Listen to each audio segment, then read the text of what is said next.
You are listening to the Hiking Radio Network, where we talk the walk with shows by hikers, about hikers, for everybody.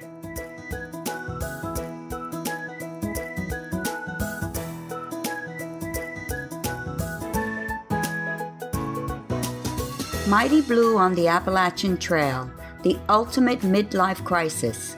Join Steve and his guests every week as he staggers from Georgia to Maine.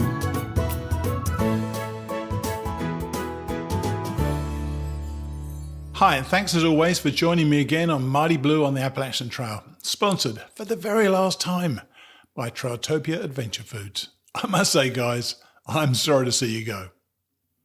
This week, we've got another pretty full show. Our main guest is Will Ransom, a really charismatic young man I met last year at Trail Days with his dog, Rhetta. They had such a palpable bond that I wanted to interview Will, but lost his contact details. I eventually found them again when I was moving home recently. I got on the phone to Will and found him to be a thoughtful and sensible guy with a lot of good advice for people who are thinking of taking their dogs along with them on a long-distance hike. Will be along soon. We've got 3 more brief chats with vendors from the outdoor retailer summer market in Denver recently. This week, we talk about filtering water, making coffee, and an entire sleep system. We also have If I Hit It Again with Greg Seymour, or Sunsets.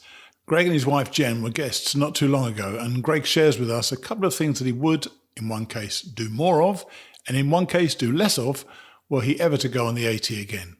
I also need to squeeze in 4 more 5-star reviews on iTunes and a few words about how my Camino trip will be taking over the show in October and half of November. Oh yes, on top of all of that, we have the next chapter in The Year We Seize the Day by Elizabeth Best and Colin Bowles. This week, as something of a novelty, it is Ellie who is beeped for expressing herself somewhat forcefully, while Colin remains as pure as the driven snow. I'm sure the beeper will be working overtime for Colin again next week. But just before we get to Will and Rhetta, it's the last call for lunch from Trailtopia. How about those days when you struggle through the morning, probably got 10 miles under your belt, and breakfast is a distant memory? It's lunchtime and, you could always have your full Snickers of the day for yet another sugar rush. But sitting there in an empty shelter, protected from the bitter wind, I'm sure you'd really rather have Trailtopia's beef-flavoured ramen noodles with green beans, corn and mushrooms. D-flippin'-licious. And if you need to go without the gluten, all of Trailtopia's ramen noodle lunches and light dinners are available gluten-free. Try Trailtopia Adventure Food, the best of home cooking away from home. Do you know, I quite enjoyed those ads, even though it was me who made them. I'll miss them. So now, after all that preamble, let's hear from Will Ransom, and even though she doesn't speak herself, the ever-present Rhetta. Right, I'd like to introduce a young man I met at Trail Days in 2017. His name's Will Ransom. Hi, Will, how are you? Pretty good, Steve. How are you? I'm good, thanks. And I really want to speak to you because I was there at Trail Days trying to plug the podcast, and you happened to wander by, which was great. And I was really, really struck immediately by the closeness of your relationship with Rhetta, your dog. Oh, yeah. I remember you telling me that you were not going to not only finish at Katahdin, but the Rhetta was going to also go up with you. Now, as you know, as we all know, that isn't allowed, but you was determined. So the first 2 questions are, did you get to Katahdin? And secondly, did Rhetta go up with you? Yeah, I absolutely made it. She didn't go with me. Turned out I flipped up to Katahdin from Bennington, Vermont, and right. That's at that point I just decided that it wasn't important. Actually, like where I finished, just as long as she and I were to finish at the same time and finish together. So it actually worked out for the better. Being able to flip and finish in Bennington, Vermont, and finish with my dog. So worked out great. You know, we actually obviously talked about this prior to the recording. I hadn't quite worked out how that did work out. Yeah, so so your finish wasn't at Katahdin. So, no, but even then, so did the only thing she missed? Was it the only thing she missed? The Smokies and Katahdin then? Right. Yes, sir. That was the only 2 places she missed. I think that's like 70 something miles in the Smokies, and then maybe like 15 in Baxter. So something like that. As I said to you, it was really striking how close the two of you were, and what a responsible guy you are with your dog. Oh yeah, absolutely. Did it take the edge off your achievement for you? To as far as what, to not finishing Katahdin? But no, to not be with Rhetta when you were for the whole trail. Initially, yeah, I guess I would say maybe I met you after I had hiked the Smokies, and I may have been a bit bitter, about not being able to take my dog through the Smokies because it just seemed foolish. It's wilderness just like anywhere else, but as far as I was concerned, I respected the rules and didn't take her with me. But at that point I may have been a little bit bitter, but as it progressed and, certain things happen and you learn stuff while you're hiking, it just didn't matter anymore. So yeah, she finished with me. We hiked over 2,000 miles together. It was a great experience. Rhetta is definitely a 2,000 miler, which is quite something sure. when you think about it. So was there anything that actually changed your mind about sort of taking her up there with you? Or did you just get used to the idea that was a rule and you couldn't do it? Or did somebody actually talk to you about it? I got injured in, a little bit before. It was close to the Grayson Highlands, and then I ended up, it was somewhere around Pearisburg too. I got injured again. I think Pearisburg's after Grayson Highlands. That's like the Grayson Highlands are like 500 something miles in. It was somewhere around that time I started having shin trouble and had to take 8 days off in Pearisburg at Angel's Rest Hiker Haven. Wow. And it just changed my mind. That was the first time I'd actually sat down and really, hung out with people at a hostel for a prolonged period and talked with people and, just hearing people's stories and everything. It just changed my mind as far as like what I was doing out there. My goal was, when I first started, was to go north the whole way. I wasn't really enjoying as much as I should have and learned to. So after being at that hostel, it just changed my outlook. I slowed down and started enjoying the trail, talked to people more, and it just changed my mindset a little bit. It's interesting because people come by and they impart their feelings and their knowledge, and we kind of accumulate all of that, and we kind of absorb the culture of the trail, don't we? And it becomes almost part of us. Oh, for sure. And you're like, I know it's fortunately I've never been to war or anything, but you're kind of like a brotherhood, a sisterhood, whatever, it's a camaraderie. You're sharing the same thing. You like the same things, obviously, if you're doing a through hike or hiking period. So you just gravitate to each other, and, we're gregarious by nature anyway. So it's nice to be around people, especially when you're not around people for a few days walking. So it's nice to be around people and talk with people. All right. Now, I also recall you had a great trail name. Tell us about how you got the name of Bear Spray. Well, and I know that changed later on, but that was a great name. Yeah, absolutely. In the Smokies, I was, I don't want to say ignorant because stuff can't happen or whatnot, but I carried bear spray with me at the beginning of the trail. And in the Smokies, I had a mishap. I had it attached to my backpack and picked up my backpack to put it on in a shelter. And it caught the top part, the loft part, where you're sleeping at. And it went off and sprayed me right in the eyes. And it was like heavy duty fogger. It wasn't just some mace for a aggravated dog on the street. It was for full on heavy duty fogger. It was terrible. Like? So was it really terrible? It was pretty bad. Yeah, yes, sir. Absolutely. It was pretty bad. But fortunately, I had people there. There was 3 other people there. There was Bear, Giggles, and Calories, and another I can't remember the other person's name. But they were able to get me water, and I flushed my eyes out and ended up doing 22 miles that day. So, wow. It motivated me a little bit. How did it take you to clear your eyes then? Good 10 minutes easily. It was burning for a few minutes before, and it was just gradual. It got better. So, it was pretty bad. Then you make the mistake of, whenever something like that happens, reading the warnings on the back of the can, and then you realize that it says you could go blind. You could go blind. So it was a kind of a situation there for a few minutes, I guess. but I'm good to go. Yeah, having bear spray, you didn't know what it was going to be like out there. Did you ever feel in the woods the need to even consider spraying anything or anybody, or were you Absolutely not? No, sir. Not any. No, sir. No person or animal.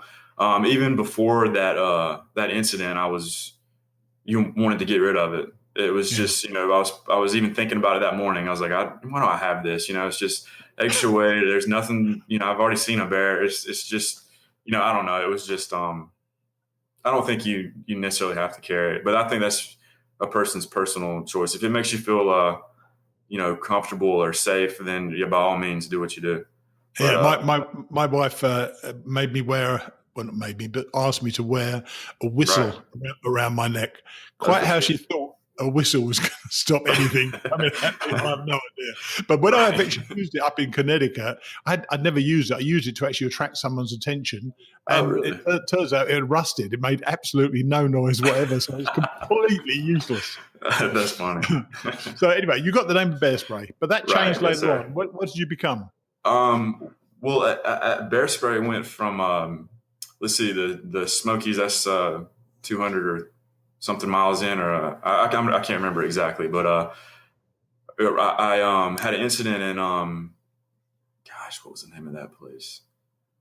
It's a hostel after Standing Bear and all those places. It's I wouldn't know. I'm not sure either, but anyway, I had a mishap rehydrating food and put boiling water on my knees, and well done. yeah, it was awful. That was much worse than the bear spray, 10 times worse. It was terrible. I actually have terrible pictures that unfortunately I can't show you, but anyway, that happened. So naturally it went to another name. I got Hazard. I mean, it was just stuff floating around at different hostels. Hazard, 99 Problems. I mean, it was, several things, but fortunately, fortunately, none of those stuck. I ended up meeting a really nice, a trail angel couple, Pump and Gweem. I wish I could find out more about them. That was some of the best trail magic. It was a older couple, and they were right after Roan Mountain. When you're going over those, it's really beautiful. It's like Carver's Gap, I think, where all those balls are. I loved it around there. Yeah. Oh yeah, and they were so nice, and she was just.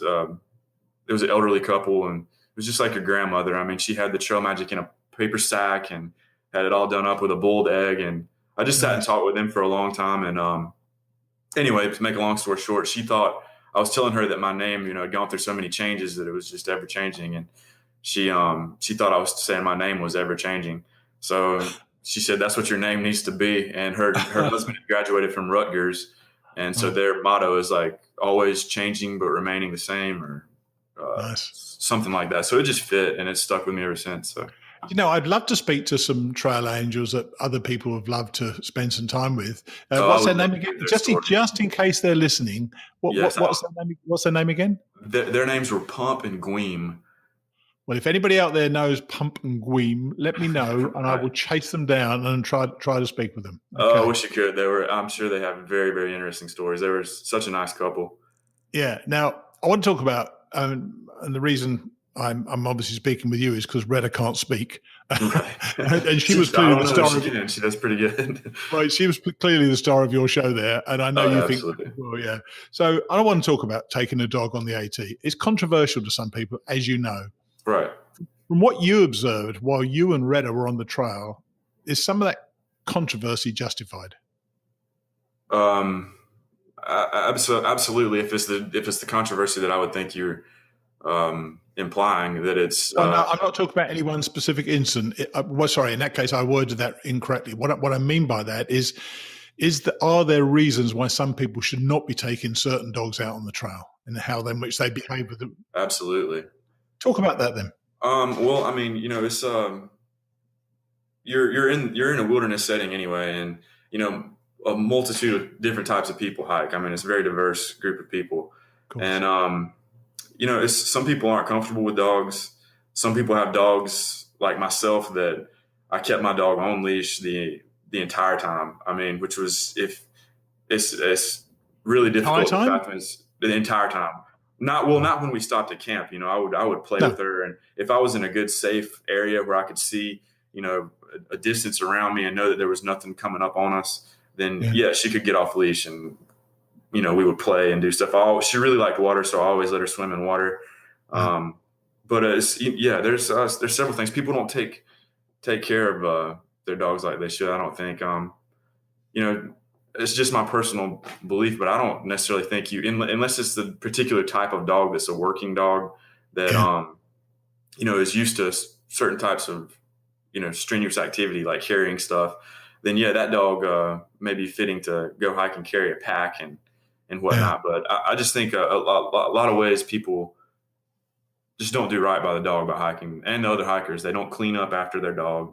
They don't have good shelter etiquette. The dogs don't. I mean, they're jumping around if they're a wet dog. They don't have good shelter, and that's the owner's. All this is the owner's fault. The owner ladens the dog down with a heavy pack. I mean, it's just a lot of problems that could offend people. You didn't make Rhetta carry a pack, did you? No, sir. Absolutely not. No, she didn't ask to go with me. It's my dog, and I love my dog. You slap packed her. Yeah, definitely. I don't know. It was even more than that. I've even carried her in spots. Oh, dear. But it's I just didn't think it was right to make her carry. She's a small dog after all. I mean, she's an Australian cattle dog. She's a female, so she's not a very big dog, and it's although they're a very hardy breed, and I mean they're really good at hiking. I mean, you'd be surprised some of the things she could do out there. I'm sure. No, it was very impressive. But to be honest, Will, everybody I spoke with, literally everybody I spoke with about them hiking with their dogs, they told me that their dog loved hiking the AT. Oh, yeah. Most of them said, well, other people don't do right by their dogs. Well, someone's going to be lying somewhere, because there was some pretty badly controlled dogs on the trail. Oh, absolutely. No, in the defense of other through hikers and whatnot, I will say that most of that I believe is just people day hiking, because it really was concentrated. There was more dogs concentrated around a town. Like if you were about to come into a larger town, that's true. Then you saw more dogs. I mean, it was just only natural. And those people don't understand the trail etiquette. Their dogs would be off. There's countless times, Steve, I've ran into the dogs that were 50, 75 yards probably in front of their owners. I mean, and you can't even see the owner, and the dog comes running up on you. Yes. Not only is my dog protective of me, she's on a leash. She's been hiking a trail. Rhetta learned that it was her job. She knew she was on a trail every morning. When I grabbed her leash and put it on my sorry, this is funny, but when I grabbed my leash and put it on me because it fit around me, and and looked at her, whenever I put that on, she got so excited. And so who was walking who? Every day. Who was walking who then? Oh, she was definitely walking me. That was and that may have been part of the problem as far as interactions with dogs off leash. They could have been the friendliest dog, but whenever they come around a corner and they're off leash and my dog is on leash in front of me, leading me, and knows that she's performing a task, she's working right now. She's on the trail walking. That's what she does every day. That's what she's been doing for 3 or 4 months. When she comes into that dog and the dog walks right up on her, she's going to attack that dog or nip at that dog, growl at that dog, whatever the altercation, may arise from that. Something's going to happen. And I don't consider that to be my dog's fault. I consider that to be the person that's 75 yards in front of me that can't even see their dog. That's their fault. And not only for me, Steve, but for like other people that are out there hiking that are uncomfortable with dogs. When they're walking through the woods, they may already be, on alert. Just, your senses are already peaked anyway while you're hiking, but they see a dog coming up on them with no owner around. You don't know what to think. Yeah. And I told you, I was bitten by a hiker's dog, even though it was on a leash. You did tell me that. That's right. And I confess, I'm scared of them now. And if a dog runs towards me, I really get the chills. I do not like it at all. Most people just bend down and pet the dog. I just don't like it at all. So I agree with you. It is responsibility of the owners. So, but how were you able to satisfy yourself that Rhetta was up for the challenge of a 2,000-mile walk? Oh, well, I mean, I guess that's just one of those things I learned while I was out there. I mean, I knew of her ability. I knew how active she was and the breed and everything. But, I mean, it's just, I mean, there was really, I don't know how to describe it, but there was just really no, I mean, separating us while we were doing I'm that. sure. I was determined to do that. And, my dog is, your dog knows everything about you, picks up on your emotions and everything. So there was Sure. there was no quitting. And, like I said, I mean, I didn't make her carry anything. I really took good care of her. Yes. So, Would you have stopped if you perceived that Rhetta wasn't enjoying it, or would you have uh, got sent her home or something? um, oh, if she wasn't enjoying it, absolutely. Yeah. I would have sent her home, and then I would have tried to go, finish it. And I really, that's a difficult question to answer because I really don't know how I would have, reacted as far as finishing the trail or whatnot. But, yeah, I would have, if my dog was having trouble or anything like that. I mean, I was, she was priority. I mean, Of because course. the trail's always going to be there. My dog, is, I mean, Yes. everybody has a finite amount of time. So, That's right. That's right. Let's talk about the hike itself. okay, Have you sure. always? We're going to come back to Rhetta because she was obviously such a part of your story. But Everybody loved her, that's for sure. yeah, have you always been a hiker? Yes, sir. Absolutely. I've always enjoyed it. My dad took, my brother and I hiking whenever we were real young, to a local state park. It's actually FDR State Park. It's in Pine Mountain, Georgia. It's, where, Franklin Roosevelt's, little White House is. And they have All a right. good little, it's only like a 32-mile, trail system through there. Highest elevation's like 1,500 feet. Right. But, yeah, that's where I got started hiking. Then we went and hiked, the AT in, Georgia whenever I was young, and, some in the Smokies. And then it just stuck with me. I've always kind of been an outdoors person and really enjoyed All right. being So outdoors. And that's what I wanted to So do. the AT wasn't a sudden inspiration for you. You've been planning it some time, or did you always think you would do the? Did you always think you'd do the whole AT? I've always wanted to do the whole AT. Right. I mean, ever since I knew of its existence and, knew I really enjoyed, hiking and being outside. I mean, and also it was always, when you're, like a little boy or a little girl or anything like that, and you always want to have some sort of adventure, and there's not too many like, big adventures like that you could, you could have anymore these days. I don't think, I mean, there's a lot, but it's a different kind of adventure. I mean, you're walking for 6 months straight. It just always appealed to me. Yes. Being out there by yourself, trying to do it. So and you started quite late. Was that because of job considerations, or were you able to get away no problem at all, and you just chose to go at the end of April?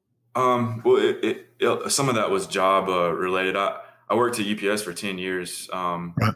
in management for about 5 or 6. And, yeah, I live in a really small town.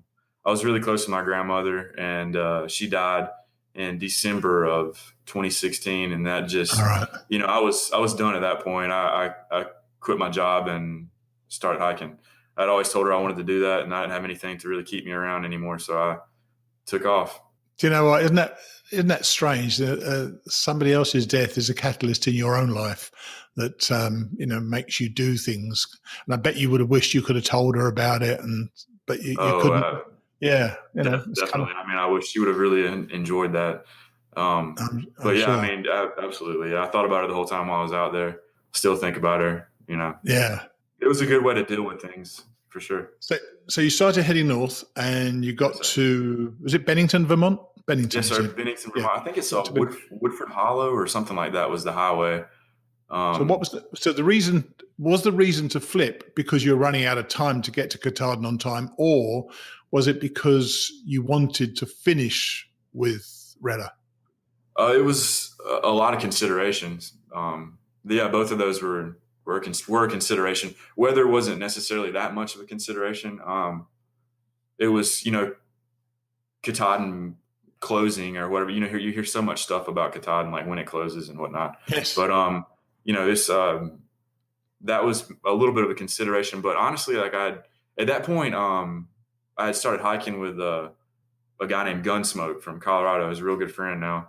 I started hiking with him, and part of that was we just wanted to keep hiking. I mean, It was just so much fun. I mean, why not prolong it? And if I don't know. I mean, part of that was we just were having a good time. So we were. I found that from a lot of people. I Oh yeah, found you that from a definitely. lot of people. I'm sure you met people and have lifelong friendships now because of that. I mean, he's I, I have, but it's not only that; it's the fact that quite a few people were were keen to slow down as opposed to speed up. oh I mean, yeah, for me, definitely. towards the end, I was done towards the end. I really wanted to get it For done. sure. I Yeah, was absolutely. exhausted, but I actually started catching up with some young people. I thought, well, they should have finished about a month ago, and because they were deliberately taking their time to do it and absolutely enjoying it. And I love the fact that they enjoyed it so much. They were in absolutely no hurry for it to finish. And you said the same thing, and I Right. think that's just a wonderful affirmation of what it's like to be on the trail. I Right. really do. Oh yeah, for sure. Now there were parts now, Steve, too, just like you said, that especially towards the end, I mean, we were pretty much tapped. I mean, it was hiking that long. I mean, you do get, and there's definitely parts that are really rough.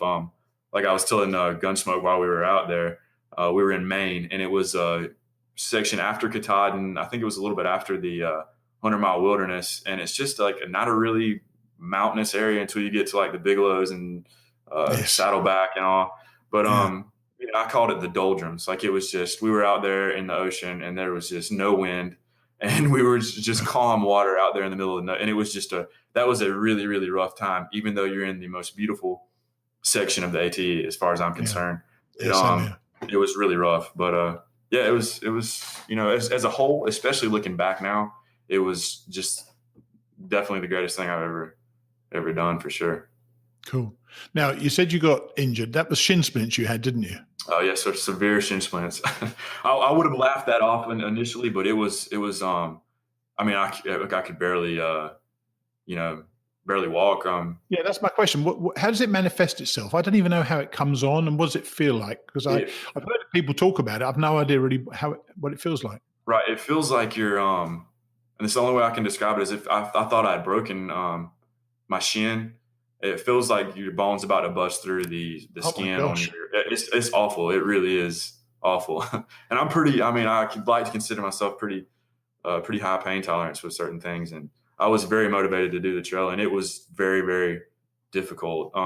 You can do too much on the trail, and no one's gonna be able to beat that out of your head that you shouldn't go out there and try to just Of do course. huge miles. You're going to get out there and people are going to be talking about, I've done this, I've done that. And you want to try yourself to see how far you can go. And that's what happened to me. I pushed myself too hard and Right. got shin splints. I think eventually can lead to like compression syndrome. It's where all that, it's just like inflammation, really bad inflammation. So Right. it was really painful. And the only thing that really corrects it is rest. So So you decided to hang out for 8 days, which turned right. out to be pretty transformative for you, which is It great. turned out to be awesome. You didn't consider going home at all at that stage. No, and I was worried though when I went to the no, I didn't consider going. I was very determined to go. And like I would have just dragged my leg, I think, for a little while. If it had been really like if something had been broken. But yeah, I went to a med stop and got a shot in my shin. Right. And yeah, I was worried at that point that they were, because they took x-rays. I was worried at that point that they were going to say it was it was bad and I couldn't do anything. But all he said was just, you need 10 days or so to rest your leg and take it easy. So that's what I did. I slowed down and took my time. Now, we're going to come back to Rhetta now because she, as I say, she's you really made it clear to me that the two of you were a team last year. So how did you manage the delightful experience of Rhetta's poop, or did you just let her poop wherever? How'd that work out? This is that's a really good question. That kind of goes back to what you were talking about earlier, as far as people hiking with dogs getting a bad rap on the trail. Is people don't pick Sure. up after their dog. I mean, and you find it everywhere. And some of the times, I mean, somebody might be a little bit ignorant and confuse the dog scat for something else, or I'm sure that could happen. But it is true that dogs use the bathroom on the trail and people don't clean it up. But 9 times out of 10, Rhetta went off the trail to use the bathroom. I mean, she knew like I said before, she knew she was on a trail every day. She walked the trail. She didn't get off the trail to walk. She was on a leash in front of me that was bungeed. So she walked on the trail the whole time. And when she had to go to the restroom, she went off the trail. Like I said, the guy I hiked with Gunsmoke, he can attest to that. So I was fortunate. I was really fortunate to not have to clean up after her very much as far as being on the trail. She didn't take her own pooper scooper, did she? No, that would have scared me a little bit if she had done that. I would have made her. If she could do that, I would have made her carry some stuff. Now, you also, when we were speaking before, I thought this was really interesting, and I presume this is before you met Gunsmoke. You told me that as a Georgia guy, as you said, you've got respect for others. And so you said you often camped alone, obviously with Rhetta. That was because you didn't want to impose Rhetta upon others, or you just liked being alone with her, or both? A little bit of both, yeah, absolutely. A little bit of both. I was worried about, after a period there, I was worried about, we had so many like interactions with negative interactions with other dogs on the trail that Rhetta had become on edge. I mean, she changed a lot being on the trail as far as that goes from as far as her interactions with other dogs, with other dogs. I just didn't want to make her nervous being in a shelter with another dog. I didn't want to impose on that other person if they were there first and their dog is, a chilled, relaxed dog, then I didn't want to bring my dog up there to be, this yappy little dog that's going to cause problems. So I just stayed away from him as much as I could. And I enjoyed looking ahead on I had the Gut Hook app. So looking ahead and seeing if there was like a pretty spot, I would try to camp there versus at a shelter. I mean, it was, that's what you're out there for, is to see these beautiful places, and are part of what you're out there for, is to see all these beautiful places. And I had some great campsites early on with her, just me and her. So it was awesome. Did it make the journey a little bit lonely for you, or was Rhetta's company sufficient for you? I would say, sure, you have moments of where you want some human interaction. Just like I said, we're gregarious people. So, of course, eventually you crave like human interaction, but, most of the time it was fine. Me and her being out there. We're just walking every day, you had time to think about things, and it was nice. I know people thought I was a kook or whatever, walking around talking to my dog, but did you talk to her a lot? Oh yeah, for sure. Absolutely. Oh, God. I wouldn't lie to you. Yeah, definitely talk to her out there while we were hiking, for sure. And do you feel that as a dog owner, I know, and I'm not a dog owner, so please forgive me, I'm sure this is true. If you speak to your dog, do you think she understands you? Oh, absolutely. Yes, sir. For sure. Is she? Yeah, definitely. Does she ever try to answer by bark? I'm being silly now, not deliberately, because I don't really know. I don't really get this concept, So you talk to the dog, and how do you think the dog is responding in certain ways by its mannerisms, or what it barks or smiles? I don't know, a dog smile, but oh, definitely. If at the risk of sounding like a crazy person, I would always almost suggest that she kind of knows what I'm going to say or what I'm going to do before I do it. I think that would go for a lot of dog owners too. You're around that dog constantly, and especially me and her now, because we were with each other every day for 6 months, walking. So we got to know each other pretty good. So at the risk of sounding like a crazy person, I would say that there is either mannerisms or some sort of telepathic. I tell you what, Will, the dog has. I'm not sure. I tell you what, Will, you said at risk of sounding like a crazy person way too many times now. You're now starting to sound like a crazy person. You should know, just like I do, Steve. When you're out there for a while, you get a little bit crazy. Yeah. Do you think you missed out on one of the signature parts though of hiking the AT, which is the shared journey with others, or did you try to get a balance between those things? Towards the end, I got a good balance of that. Good. But I missed out on things for sure. And I'm glad you asked that question, because for somebody that's about to hike with a dog or whatnot, and really, hike with their dog and do the whole trail and everything, you're going to come across places where you can't take your dog. You're going to be limited as far as, what hostels you can even stay at. So, there's a lot of, definitely. There's a lot of issues. Oh, that's interesting. So did many people turn you down, or did you know which ones would accept a dog? Which, if you have the Gut Hook app, and I'm sure, probably the Through Hiker's Companion or whatever it is or the AWOL guide. I'm sure it's, it'll tell you in there too. But a lot of places don't accept dogs. And I'd like you, because the reason I wanted to speak to you about this is because I think you were so responsible, apart from the going up Katahdin bit. So, and then you did do that anyway. So that was good. Right. I was pleased about that. I sure considered it. I know you did. And you said, I'm going up there and she's going up there with me. I remember saying it. Definitely. And, you know, I never saw any, and this may be not a good thing to say to somebody out there listening, but I never saw a ranger. Well, actually, no, I did. I saw a ranger at the bottom of the base of Katahdin where you had to register at the cabin. Yeah, I did. So never mind. I take that back. I was going to say you could sneak your dog in, but I wouldn't try it. Probably best not to, no. I wouldn't want to ruin my hike because of that. That's for sure. Quite right too. So for people listening out there, and I'm kind of going to sum this up now, really, and contemplating trying the AT with their own dog, can you sum up, say, 3 or 4 things they may need to concentrate on to make it a great experience, both for themselves and also, of course, the dog? Right. I would say just, really know your dog beforehand. I mean, you're going to know if it's something your dog could even have a shot at doing. But then you'll really make that decision when you get out there and go, a distance. But yeah, I would say make it easy on the dog. I mean, like I said before, the dog didn't ask to be out there. My dog and I are really close, and it would have been bad for both of us had we been separated for that amount of time. And as far as that goes, I made it as easy as I possibly could on my dog. She lost very little weight. I would say, make them eat good food, bring good food. Don't try to get cheap dog food. Get a high protein, high performance dog food. Make sure they have water. Let them enjoy their time. Don't just rush them all the time. Because I was not the best owner as far as that goes early on. I mean, we were moving some days. I mean, doing some big miles. And, I meant to ask you that before, actually. What about the logistics? Is it because you were carrying both Rhetta's food and your own? Oh yeah, yes, sir. How big was your pack then? My pack was really big. That's one of the reasons my friend Gunsmoke and I kind of gravitated towards each other and got along so great. Is we were both carrying massive packs. My pack stayed around all the time. My pack was over 50 pounds. Oh my gosh! It was terrible.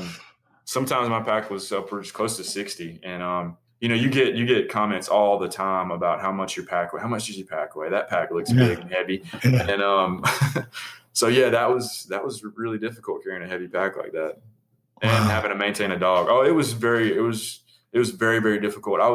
That's one thing to say to somebody: don't kid yourself before you get out there. If you're going to walk every step of the trail, not yellow blaze or slack pack very much, it's going to be really hard. So as a result, my last question now is really, as a result of doing this, do you have any plans for the other long distance trails, or are you done, do you think, with this? I would love to. Gunsmoke, my friend Gunsmoke, is actually talking about going on the PCT in next April, and I would love to do that. I need to read more about it as far as taking a dog, because I do want to do at least one more type of adventure, like that, or long distance. Yeah, sure. I've been looking at the Great Divide, the mountain bike route, doing that and taking her with me.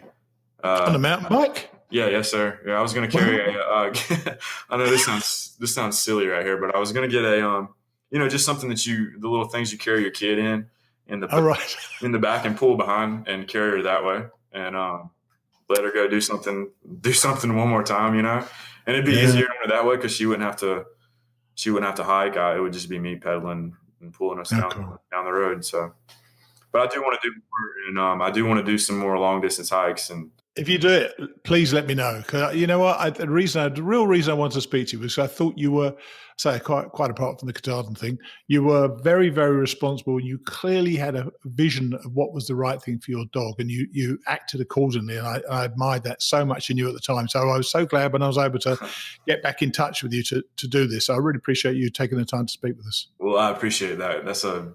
I really appreciate it. That's a very nice compliment. And yeah, it's been nice to talk to you and get back with you and let you know at least that, we did finish and we did. So.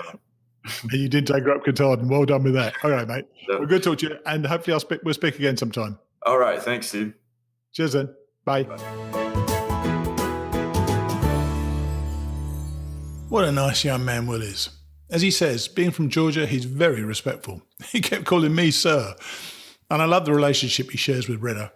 He really knows his dog and looked out for her as she looked out for him on the trail. I often wonder whether or not he took Rhetta up Katahdin, and while I'm glad that he didn't, of course, I was so impressed with his attitude to other hikers and the emphasis on trail etiquette. And the fact that he was able to finish his hike with his hiking partner at Bennington, Vermont, was a great way to conclude their journey together. It doesn't have to finish at Katahdin. And what about how he got the name Bear Spray? He told the story in such a self-deprecating way. I thought it was hilarious. I laughed out loud when he told me first time, and I think I did just then as well. But on the serious side, I think that he had some valuable insights for people who are considering taking their dog on the trail. It isn't easy, your dog may hate it, and you really have to manage the journey well. Now, before we move on to the Outdoor Retailer Summer Market, I wanted to alert you as to how this show will be changing in the coming weeks. I intend to change the format of the show from the episode that comes out on Thursday, October the 4th. I still haven't decided whether or not to change the artwork. Believe me, that is way more complicated than it may seem. But I'll have different music and even title for the podcast. You're still going to get it as Mighty Blue on the Appalachian Trail every Thursday morning, but it will be about the Camino de Santiago and will reflect my personal journey on that trail, which I aim to start around October the 9th with my niece, Emma. The October the 4th show will be much the same format as this, but we'll have Deanna McGregor telling us about her Camino journeys. The first report from the trail will be on the following Thursday, the 11th. After that, I'll decide whether or not to do 2 shows a week, or just the one. There will definitely be one coming out on the Thursday morning, but I may throw one in on the Monday morning as well. This is really my dry run for podcasting from the Appalachian Trail next March onwards. In the time between these 2 hikes, we'll be back to the normal format for the Mighty Blue show. I hope that is somewhat clearer than mud, so let's move on. The first exhibitor from the Denver show is Aaron Kirkham of Renovo Water and his multi-use water filter. As we say in the chat, I didn't really get it when we spoke prior to recording, but the Renovo website covers the topic in much greater detail, and you can see the multitude of uses that this product can be used for. Here's Aaron. Okay, I'm here with Aaron Kirkham of Renovo Water. Now, Aaron and I have been tweaking for 15 minutes. I'm still not entirely sure how this works. I know it's a great water filter. It looks incredibly impressive. You're going to tell me about it so people can understand it. Certainly. No, it's a pleasure to be on your show here. So essentially, the backstory is we were a bunch of just hikers and family guys, and we had several different water filters that did several specific things. One was just for the Appalachian Trail. One was for a water bottle. And we, instead of having 4 or 5 filters, we wanted one filter that would do everything. Right. And so that's what we developed with the Move Water filter from Renovo Water, is that it's a modular filter system. So that means you can use one piece of it to do one aspect of water. So like put it in a water bottle. But then you can still take those same pieces from that water bottle and take it with you on the Appalachian Trail and still be safe. Or have those same pieces in your emergency kit and be prepared for your family in an emergency situation. So that really is a cover-all situation. And I was saying that, we use, there's a very common one, I'm not going to, out of deference to Aaron, I'm not going to name the other company that most people use on the trail. This, you can suck the water straight out of the water through a straw type system. You can hang it from a water gravity bag. And you can, what was the other thing you said you could do? So you can do a water bottle, and the pump, gravity system, inline filter. So really, the whole system adapts according to how you like filtering water, and also according to the water. We have 3 different modules or 3 different filtering technologies, with the whole intent that as your water changes, you just change the filter so that it will protect you against the different things in your water. Well, the one thing I could relate to, and I understood, there's a pump system, and he claims that it will pump a litre of water through into your water bottle in about 15 pumps, which is pretty darn good. So I know it used to take me about 45 minutes when I had one pump thing. So that's a useful thing to know. And where can people get it from? So you can. We have several different retailers, but additionally you can reach out to us on renovowater.com. And find more information on the specific filters and purchase there as well. Okay, so I had the 15 minutes pre-interview with you. I've now had the interview with you. I'm getting there. I'm going to read more about it. Yeah, sure. So it goes. But thanks very much for sharing it with us. No, pleasure being with you. Cheers. Cheers, mate. I think I got it in the end, but as I said, go to renovowater.com and see for yourself. There's plenty of explanations there. Next up was Laura Brecht of Espro. I spoke with Laura quite early in the day, so seeing a coffee press, I naturally gravitated in her direction. I actually ended the chat, then restarted, as much like the Renovo filter, there were further uses for this press to be considered. Here's Laura. Okay, I'm here with Laura Brecht of Espro. One of the things that everybody on the trail really suffers from is not having any decent coffee when they're there. So Laura, you've got the solution apparently. We do. So this is our ultralight travel press. Sure. It duals as a French press coffee as well as a hydration bottle. Okay. So without the rod and filter in it, you're looking at 7.4 ounces. Right. It's double wall vacuum insulated. With the filter and the rod in, you're looking at about 9.5 ounces. Okay. So a great companion when you're hiking, camping, paddling, Sure. skiing, anything on the go in the outdoors. Yeah, I'm going to take some pictures if I can of the thing so people can see it on the show notes as well. Absolutely. So tell us how it all works. Okay, so you start your day, you put your coffee grinds, about 15 grams of coffee Sure. inside the vessel. You fill it with boiling water. We have measuring marks on the inside of the vessel. Okay. You wait your 3 minutes. You simply put in the filter and you press down and you're good to go. You were telling me something about the filters as well. Yes, The mesh. so we have patented features, technology that goes inside all of our presses. So they're double filtered. The first filter is 9 times finer. The second filter is 12 times finer than traditional French press mesh that's used. Okay. So what that means is you're not going to get grinds, you're not going to get sludge in your coffee. You're going to get coffee that stops the extraction as soon as it's pressed down, which means your coffee is going to taste the same 4 to 8 hours later and beyond. Now that's as the thing. It did when you first brewed it. So the 4 to 8 hours thing, that's quite something. Yes. How does that work? And you did tell me that you've got this other thing which was used at Everest, didn't you? Yeah, so it started, our venture into the outdoor community started with, we found out that our larger vessel, what we call our P7, so a French press that's in a double wall vacuum insulated stainless steel container, was used at the base camp at Mount Everest. One for the durability, the heat retention, and because it makes the best coffee. So how do you compare heat retention? Is there a standard, is there a measurement you can see how long it stays? Anything, yes, so testing, as well as this is anything that goes inside of a double wall vacuum insulated vessel is going to keep and retain the heat for much longer than just, let's say, a keep cup per se. It's just glass. So you're going to lose heat as you go on with time. So stainless steel double wall vacuum insulated is going to retain the heat as well as it's not going to be hot to touch. So it makes things a lot easier. And how durable is it? Very durable. So we tested it in and amongst with the outdoor community. Very limited in terms of denting or anything like that. Okay. It's been designed. It's been incredibly engineered and designed for a robust outdoor activity. And how long has it been on market? This one hit the shelves in May. All right. So it's brand new to us here at Espro, and we're launching into multiple retailers in August. So how can people get it? They have to wait till August? So we've got, so it's on Starbucks shelves currently across North America. How cool. Yes, because we brew the best coffee in here. And then it's going to be hitting some outdoor locations. REI will be carrying it sometime in August. Okay. And then you can purchase it directly through espro.ca as well. Now, what's the damage going to be, as we call it in the UK? $39.95 USD. Oh, that's not bad. It's not bad at all, and $49.95 Canadian. Wow, that's Yeah, something. so it's affordable and you promise I can have a cup of coffee out of it, so you can. I want to try it out now. Absolutely. And I'll tell everybody what it's like. Okay. Yeah, we're just waiting on Josh to finish it up here. But I appreciate your time. Thanks very much indeed. Our pleasure. Cheers. Cheers. So when I was talking with Laura afterwards, I said, what about other uses and what else can you do with it? So the benefit of the ultralight is that it duals as a hydration bottle as well. So when you're done with the coffee, you can use it for whatever other camping or hiking purposes that you need. So you can put water in it, use it as a thermos. So you were mentioning dehydrated soup. Yep. You can use that. You just need to add boiling water.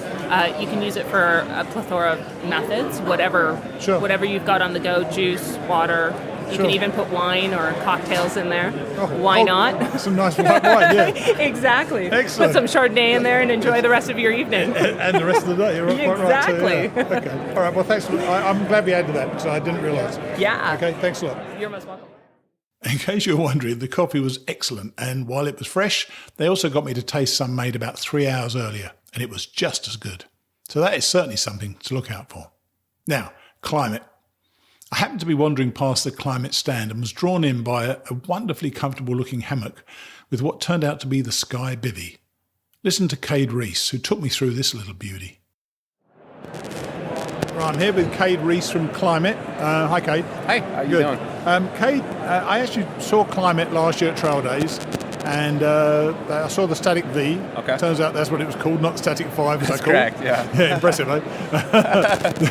But this year they got something quite interesting, the Sky Bivvy. Can you tell us about that? Yeah, so the Sky Bivvy, what we've ultimately done with the Sky Bivvy is we've reinvented the way, your hammock experience. So we've had a lot of feedback from people that enjoy the hammock experience, want to sleep in their hammock, but ultimately they kind of get that taco effect when they lay in their hammock and it's not as comfortable. So what we've done is we've made this lay flat hammock that ultimately provides you the comfort and gives you the ability to be able to sleep in it, lay on your side, and ultimately have that experience that everyone has been hoping for in a hammock. So, with the technology, we've put together not only the hammock, but we've also provided the shade as well as the shelter for the hammock. So depending on how you want to use it and when you want to use it, has a very multi-function easy to put up, is it? Very easy to put up, yep. So all the hardware comes with our bivvy system, the carabiners, the lines, everything that you need. So give me an idea. I know this doesn't work terribly well in audio. Yeah. So right now it's in the storm mode. So we have you have clips on both ends. Yep. So if you connect the clips, it does more or less kind of cocoon around you. So it does keep all the weather out of it. Right. So if you do encounter some rain, it looks or some really snow, nice. I must yes, say. yeah. You need quite a bit of a footprint here, though, don't you? Yes. In terms of space, you do need quite a bit of space. You need a couple good trees, right, on either end. Yeah, that'd be helpful. So, but yeah, overall, I mean, it's going to really provide you the shelter, the shade, as well as the comfort to really enjoy. And you got the climate. With flaps inside, which is so this is that's separate. Specific. Yeah, I'm so sure. This is our hammock V pad, so it's made specifically for hammocks. It doesn't come in this package, but you can purchase this pad and put it in any hammock. So tell me, and I'm going to take a picture of all this in a minute, just so, because obviously this is not audio. This is only audio. So tell me, how much does the whole thing weigh? So the whole thing together, so the hammock and the shelter, is right around 5 pounds. Wow, that's not bad. And that includes the foot poles, the head poles, all the hardware. So that does provide everything that you need to be able to more or less load up and go and enjoy it. And the V, the inside, the pad, as it were. The pad, How much does that weigh? That's going to be right around probably just over like 18 ounces, like a pound and a half. Okay, and 2 pounds. It's quite a large thing, which makes it really comfortable. Yeah. Yeah. So the wings on this pad. So this specific hammock, our lay flat hammock, it automatically has this with the lines pulled and the foot pole. It's automatically going to give the sides of the hammock. It's gonna lift those up, and you can actually lay on your side. You're not going to fall out of it. Right. But with your standard hammock, this hammock V pad does lift those sides for you and gives you the ability not to be tacoed into your hammock and provides a lot more comfort. So we have a non-insulated and also an insulated version of this. So it has a 4.4 R rating on it. It's actually 5-point R rating system on it. So if you are sleeping in a hammock in cooler conditions, it's going to keep those updrafts from coming and really cooling your body down to keep you warmer. Nice. So, okay. Well, thanks very much for telling us about it. Oh the other important thing, what's the damage to my pocket? How much is that that's a great question, right? Ultimately, you want to know how much it costs. So if you should have asked you that first. Actually. So the Sky Bivvy, the hammock and the shelter retails for $250. Oh, that's not bad. You can purchase them independently, but by buying it together, it saves you about $30. So that's this. Yep, and all the hardware. The pad is separate. The pad's separate. How much the pad?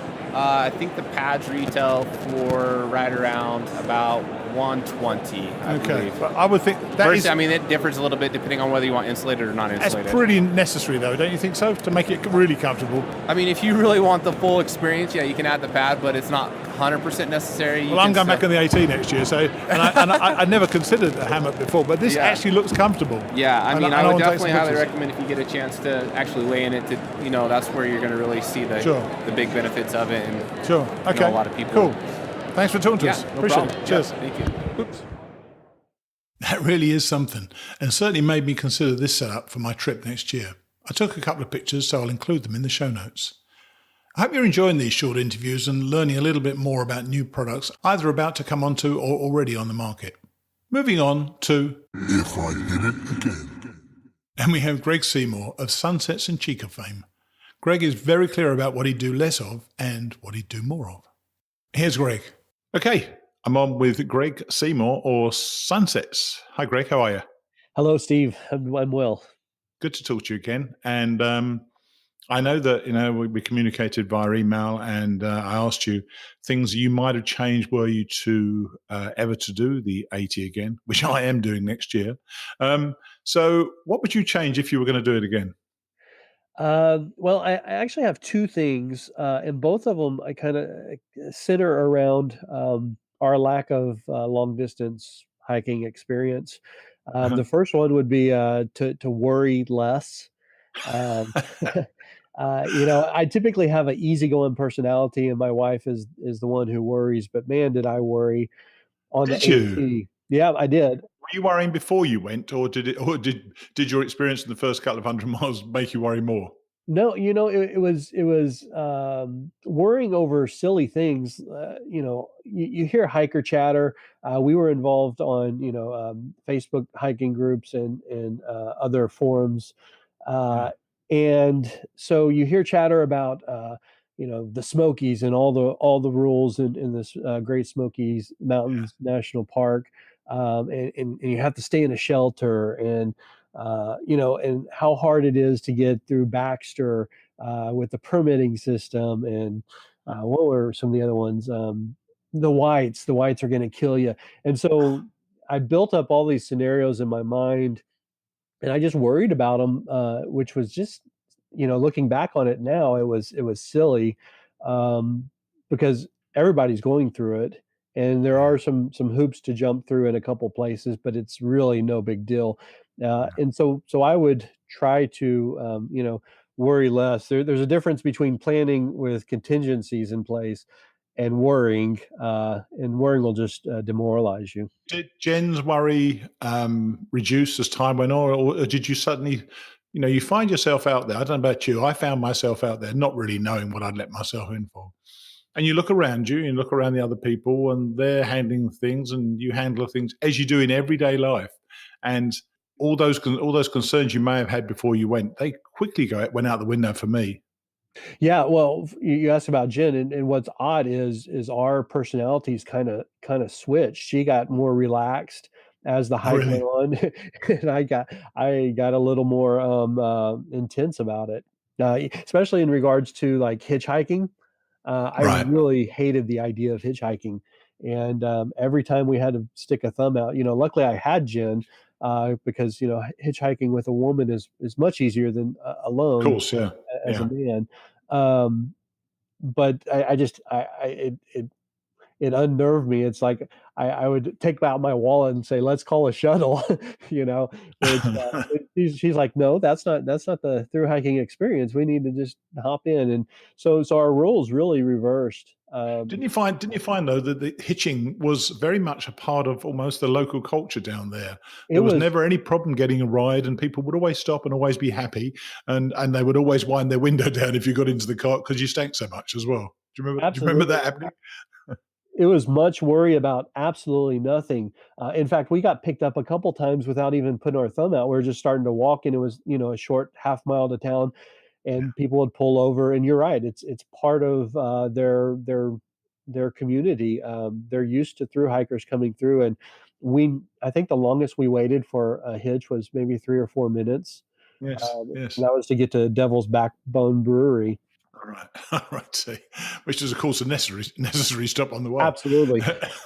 Yeah. So, what was the other thing you were thinking of that you might change? Um, you know, uh, Stealth camping more. So this kind of goes along with the worry and the security of what shelter sites provide. The security of having a already made tent site, water source, potential bear cables and bear boxes, a Sure. privy, all these things that I learned throughout the hike were not necessary to have right on hand. Were up and through Virginia pretty much. We stayed at shelters. We didn't stay in shelters. We only stayed in 2 shelters the entire through hike. Yeah. But we would stay at the tent sites near shelters. I enjoyed that. And frankly, for me, I thought part of the Appalachian Trail experience was staying around those shelters. I too didn't like being in the shelters, but I loved tenting by them because you go up there for dinner and there's often a picnic table for you to sit and just chat with everybody. That's the part of it I really enjoyed. Did you enjoyed that, I presume, as well? Well, we did, but for sleeping at night, I preferred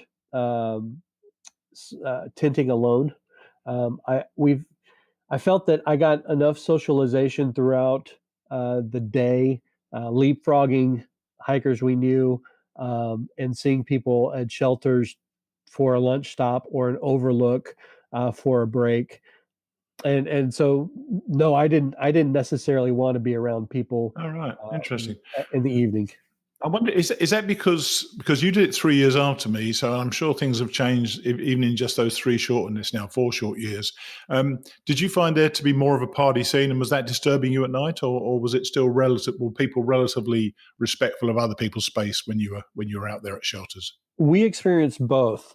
I think for the most part, it was respectful. We went into a couple shelters where it wasn't, and we moved on. But for the most part, people were respectful. And in the beginning, even though it was, we hiked in 2017, and it was a pretty busy time when we started, which was March 22nd. Yeah, same day as me. It never seemed too crowded. There was one site, Poplar Stamp Gap. I renamed in my mind Popular Stamp Gap because it's a place for 3 or 4 tents, and there was about 20 people there the night we were there. And I'm like, that really was a bit much. So you'd often camp out with just Jen, obviously. Would 1 or 2 other tenters join you, or were you generally the 2 of you, just the 2 of you there? Usually it was at least 1 or 2 other tenters. Very rarely did we find a place that because when I say stealth camping, I'm not talking about finding our own spot that hasn't been utilized before. I'm using the term as something that's not found in the guidebooks. Right. Yeah. But it's still a site that can allow a couple tents, and typically people found them. I'm wondering, as I'm sure, obviously, it was a joy to hike with your wife, but that probably gives you extra concerns over security, I presume, doesn't it? That part of it. I don't know. I think there was more of an advantage for us to hike together than it was a disadvantage. Right. Before the trail, we had lived 4 years together in Costa Rica, and we worked together. Before that, we both had careers, and we saw each other at night and on the weekends, like most couples do. But once we moved to Costa Rica, we were working online, and we were working across from each other, so we were used to spending all day together anyway. Sure. And we were hiking quite a bit together, so I think it was natural for us to hike the trail together. I think for a lot of couples who aren't used to spending so much time together, it might be a challenge. I would think that actually, yeah, 24/7 with somebody, especially under the intense scrutiny that the trail puts you under as a person, and it tests every aspect of your life, I suspect. The fact that you're 24/7 with your partner must be an additional strain. It must be more difficult, mustn't it? Yeah. But as you said, you've been working with you've been with her 24/7 for about 4 years, so you're pretty used to each other. Yeah. Now, I know you're going to Camino, as am I this year. You're going in is it a week's time? Yeah, about a week and a half. We leave out, so we'll actually start on. We're going to spend some time in Paris beforehand, but we'll start the Camino on, I think, the 7th or 8th of September. Okay. Well, I'm going to put up the link to your gear video. I've started watching it myself because I need instruction on what to take as well. And one of my listeners reached out and suggested to look at your gear video. He said to me in the email, he said, you should watch this video. He said, I've been watching videos and I've been reading books for years on gear, but I'm amazed how much I learned just from this video. So I'm going to put that link in the show notes. That's quite the compliment. It is. It really was. Yeah, I thought it was rather nice. So and I've shared it with my niece, who I'm hiking with as well.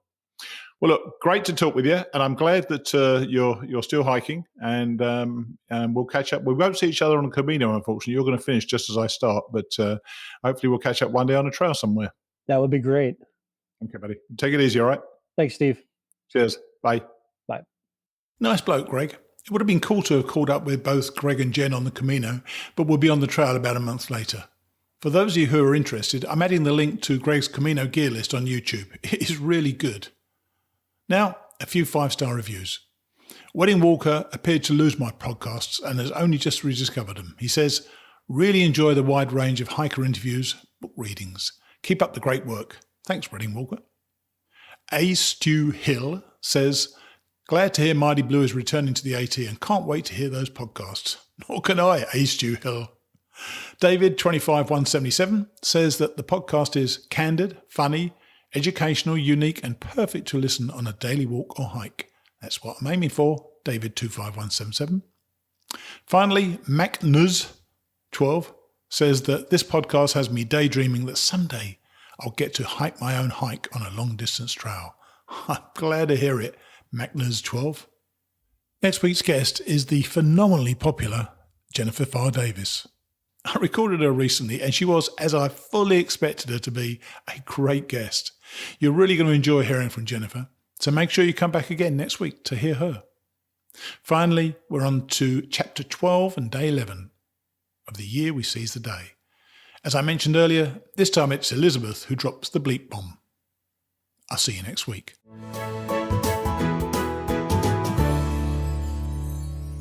Chapter 12, Day 11, Santo Domingo to Belorado. Ellie, calmer chaos. Script filled, we leave Santo Domingo with a potent concoction of 3 different anti-inflammatories and 2 prescription painkillers, a handful of which I gobble down outside the pharmacy. Suddenly I can't feel my tongue. Bugger walking to Santiago with these little gems, I could fly there.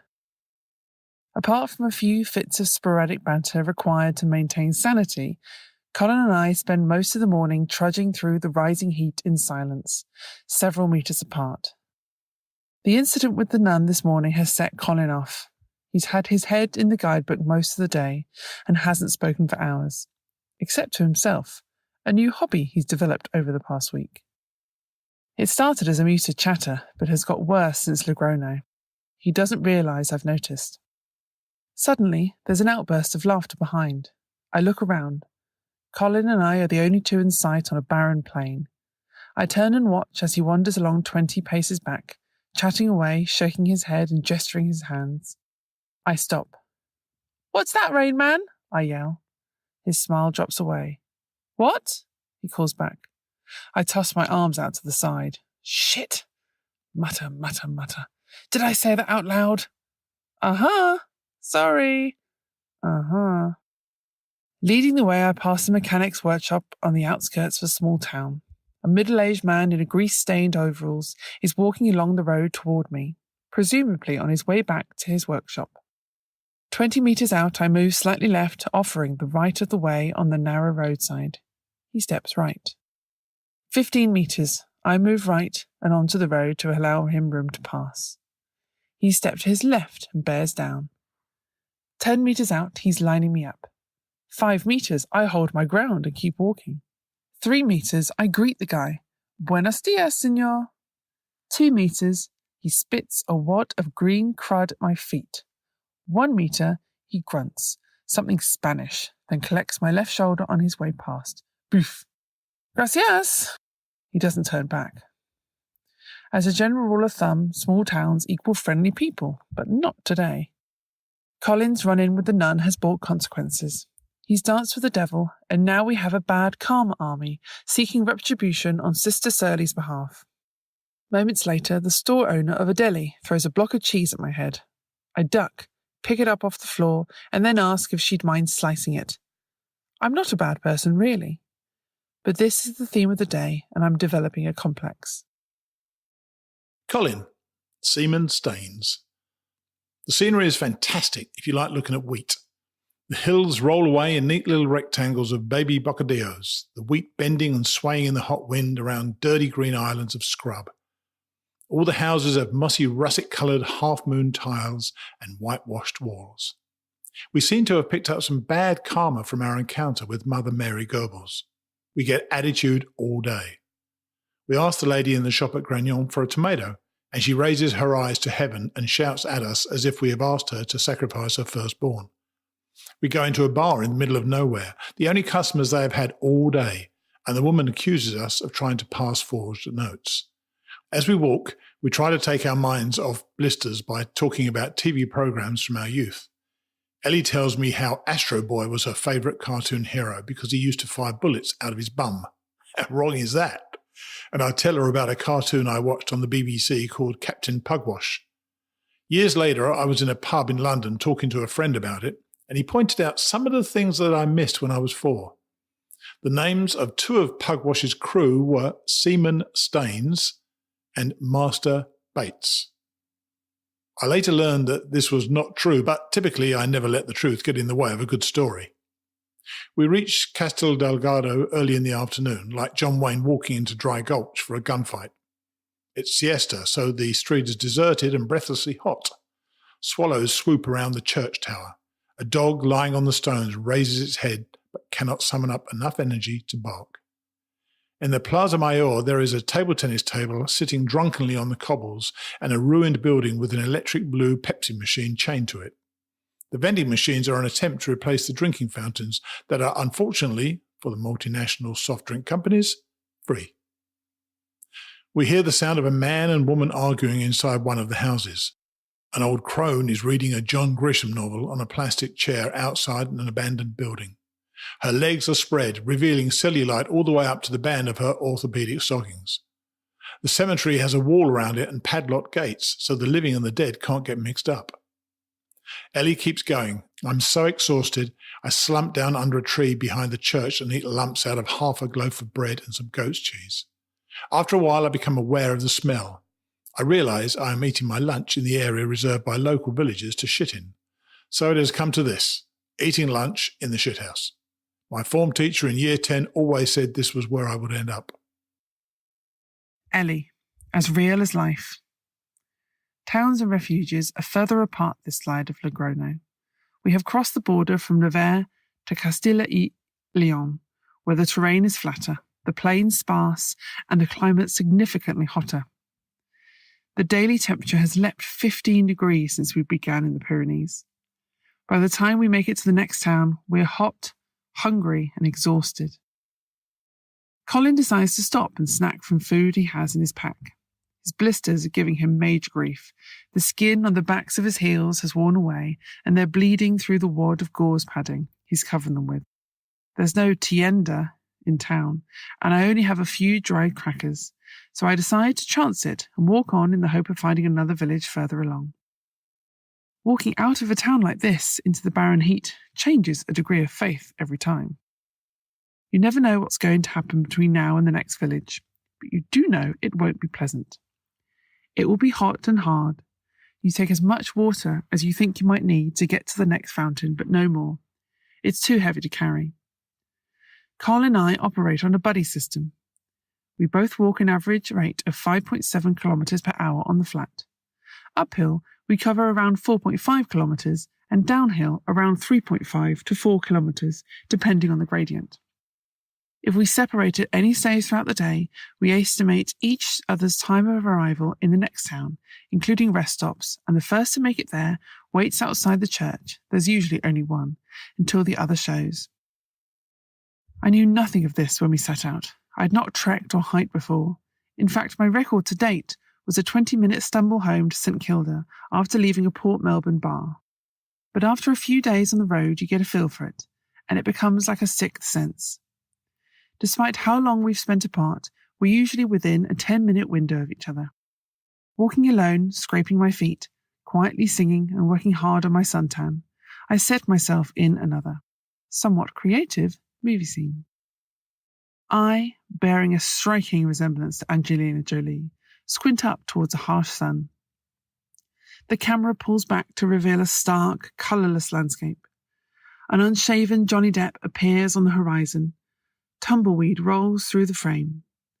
The wind section of an orchestra swells in the background. Wiping a perfect lick of full-bodied hair from my face and a bead of Evian sweat from my brow, I check the time. Suddenly, I realise that there's still 2 hours to go. Shit. In reality, there's no award-winning score, no luscious lips, no Johnny, and no sign of life. Just dead wheat, stark vistas, and a dense silence broken only by the shuffle of tired feet across a long, narrow trail. Cut! Miss Jolie, we need you to go back to Roncesvalles and do that again, please. I think about Colin a lot throughout the afternoon. Beneath the brash veneer, he is by nature a pensive man, but recently his forehead is furrowed, creased with more intensity. He's in pain, but these wounds can't be patched like blisters can. It's natural to question a lot of things out here, but so far, Colin predominantly seems to have questioned himself, his actions and the repercussions on his life. This has brought him face to face with a few demons of his own. It makes sense now. He's the first to admit he's run from many things in the past and always managed to keep ahead. But over the past 10 days, all of those things left undone have found their way back. Out here, there's nowhere to run, nowhere to hide, and nothing but time to remind you. It's come as a surprise, more shock. I'm usually the one doing self-doubt. I've grown so good at it over the years that I've forgotten how to live without it. But Colin kept up such a convincing front until now, and has done for as long as I've known. The trail has brought up memories, he said. Feelings, unresolved emotions that are haunting his every hour here. Most of them are related in some way to his wife, their kids and their former life together, the affair and his wife's suicide. I guess grief is a double-edged sword. You can grieve for someone you've hurt or for someone you've been hurt by, but whatever the cause, grief is loss, and both are tragic.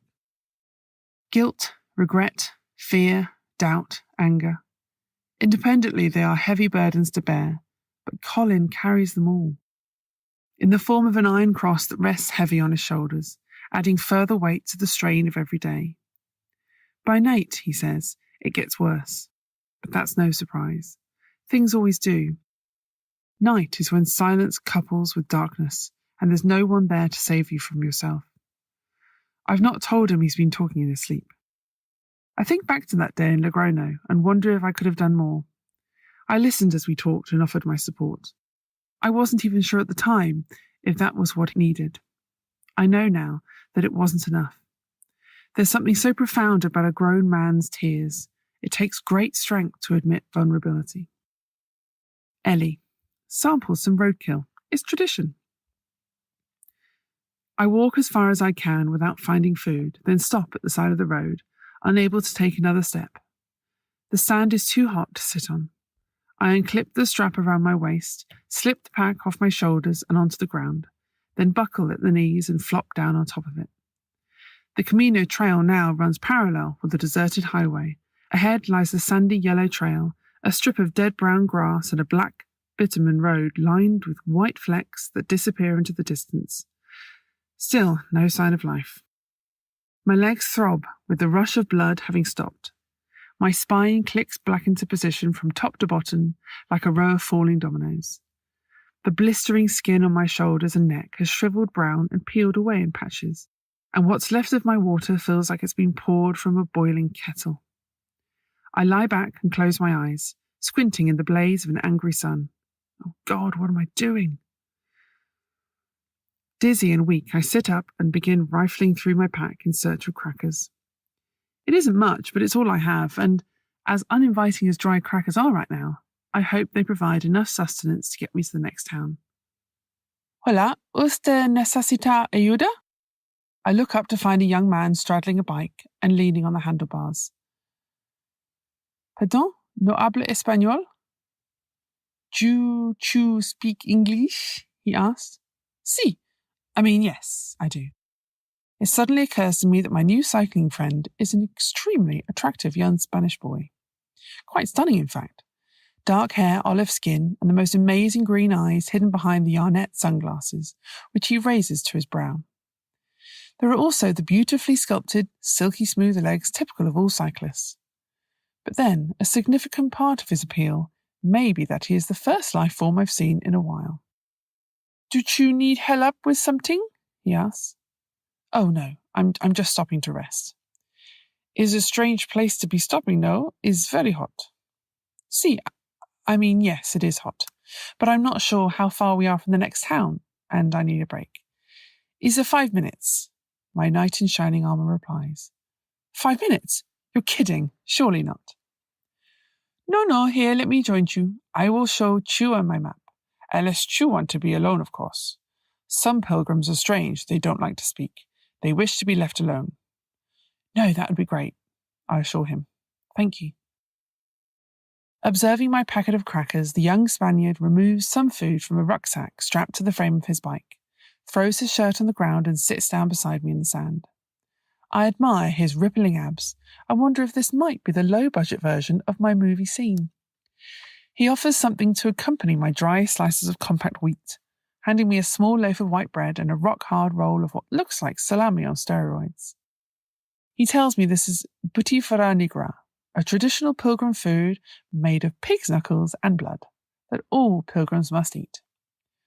Call me fussy, but a picnic of mouldy congealed blood sausage on a 35-degree day, sitting roadside in the steaming dirt, is about as appetizing as the thought of a sardine smoothie after a night of heavy drinking. My Spanish prince has just become a toad. He's cute, but as he sits before me carving slabs off the bright red sinew speckled mass and joyously gnawing away on it like chewing on the tongue of a leather boot, my fondness for him quickly dissolves. Anyway, he's a cyclist. I'm not supposed to like him. Cyclists cover in a day what takes us 5 to travel on foot. It's a cruel ratio that fuels a kind of us and them mentality between the two factions.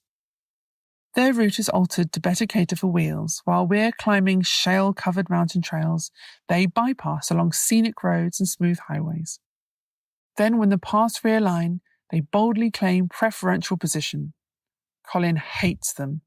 He groans every time they ding their little bells to bump us off the trail, then curses as they zip past. Ding ding! Cyclist cheaters. Buen camino! Off. I surmise any chance of happiness and children with the boy is not to be, and the cute cyclist toad rewraps his roadkill and treadles off.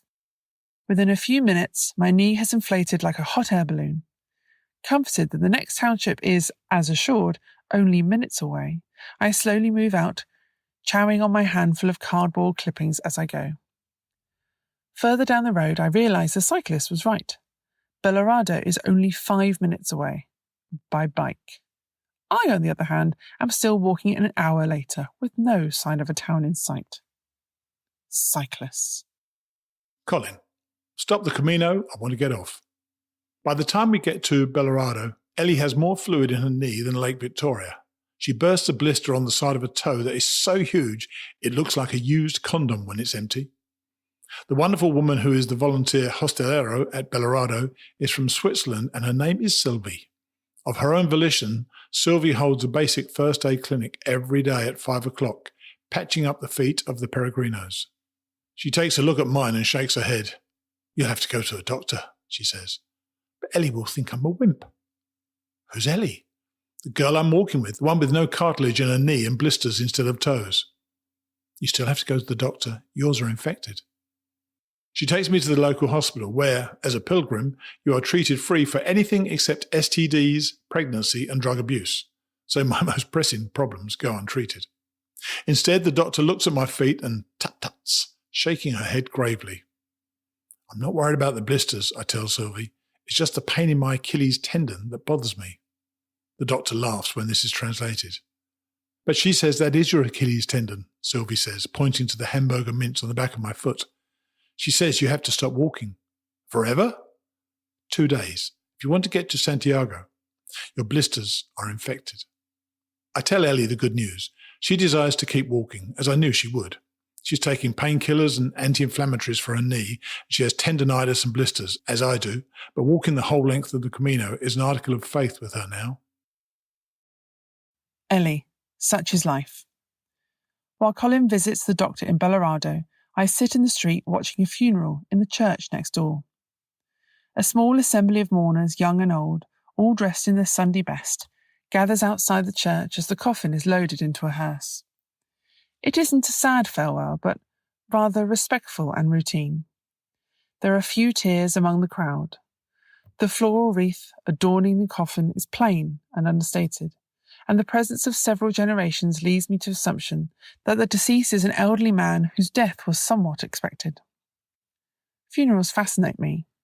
There's something about final goodbyes that inspires such rare sincerity. When I was young, I would read obituaries in the local paper before school and wonder why it was often only after loss that people found it within themselves to openly express their true feelings for each other. By then, it seemed too late. I've attended funerals and said goodbye to people I have dearly loved, and naturally I ached, hurt, and wept at every one, often as much for those left behind as for my own sense of loss or grief. 5 days before I left Australia, a 20-year-old girl from my hometown lost all 4 members of her family when her parents and 2 sisters, along with a French exchange student who'd arrived in the country just days before, were killed instantly in a horrific car accident. In a split second, life as she knew it changed forever, and without warning, her entire family was gone. Days later, she stood in a cathedral packed with thousands and delivered 4 independent eulogies. One by one, she honoured their lives and said goodbye.